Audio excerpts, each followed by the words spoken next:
News Dhaka.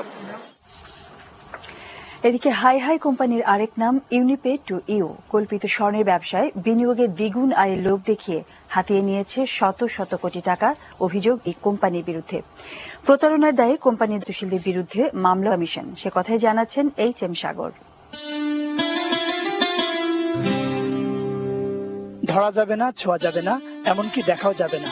বিশ্বের বিভিন্ন দেশের ভল্টে সংরক্ষিত আছে স্বর্ণ দাবি করে স্বর্ণ বিনিয়োগ প্রক্রিয়া মাল্টি লেভেল মার্কেটিং পেজ 2009 সালের অপরে স্টক কোম্পানি ও আমদানি রপ্তানি নিয়ন্ত্রণ দপ্তর থেকে লাইসেন্স নিয়ে যাত্রা শুরুর কয়েক মাসের মধ্যেই কয়েকশো কোটি টাকা হাতিয়ে নেওয়ার অভিযোগ ওঠে এই কোম্পানির বিরুদ্ধে।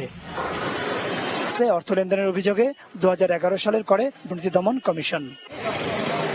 কোম্পানিতে বিনিয়োগকারীদের প্রায় 270 কোটি টাকা ব্যক্তিগত হিসাবে সরিয়ে নেওয়ার অভিযোগে ইউনিপে টুইউর chairman Shahiduzzaman Shahin, co chairman Masudur Rahman, মহাব্যবস্থাপক মুর্শিদুর রহমান 6 জনের বিরুদ্ধে দুর্নীতি দমন করে জমি জমা ক্রয় এবং বিভিন্ন বিভিন্ন জিনিসপত্র ক্রয় করে সে টাকাটা রূপান্তর করেছে এবং গোপন করেছে, যেটা আমাদের মানি লন্ডারিং আইনে প্রেডিকেটেড অফেন্সের মধ্যে পড়ে। প্রায় 22 কোটি টাকা এখনো আমরা ফ্রিজ করে রেখেছি।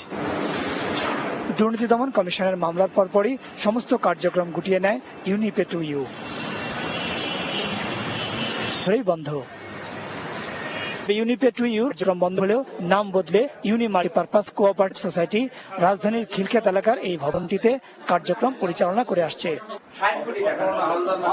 ইউনি মাল্টিপারপাস অফিসে গিয়ে কোনো কর্মকর্তার দেখা না মিললেও পাওয়া যায় অসংখ্য বিনিয়োগকে। ভুক্তভোগী জানালেন নতুন করে টাকা নিবন্ধন পেপার এবং ইনভেস্টমেন্ট সার্টিফিকেট দেখে তারপর আমরা এখানে বিনিয়োগ চালু করি। এখন আমরা দেশের বাড়িতে যাইতে পারতেছি না, আমাদেরকে ওইখানে হুমকি দামকি এখন ঢাকা শহর আইসা এখানে ইউনি মাল্টিপারপাস যাই না। আমরা লালসা জায়গার পরে গেছি, এখন দেখি যে আমও গেল সালাও গেল। আজকে 4 দিন ধরে আমি এখানে প্রতিদিন সকাল 9টা বাজে আসি, বেলা 5টা বাজে, 8টা বাজে, রাত 10টা বাজে, 11টা বাজে, 2টা বাজে যাই, কিন্তু আমাদের এখন চলার মতন কোনো নেই।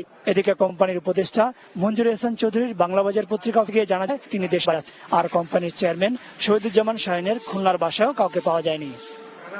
ইউনিপে টু ইউর শীর্ষ কর্মকর্তাদের বিরুদ্ধে আইনি কার্যক্রম চলছে বলে জানালেন দুর্নীতি দমন কমিশন খুরশেদ আলম। গত 25 আগস্ট 2011 ইংরেজি তারিখে ইউনিপে টু ইউর মুনতাসির হাইকোর্টে একটা দরখাস্ত করেছিলেন যে মামলাটা বাতিলের জন্য। হাইকোর্টের একটা ডিভিশন বেঞ্চ সেই মামলাটা মানে সামারি রিজেক্ট করেছেন, খারিজ করে দিয়েছেন।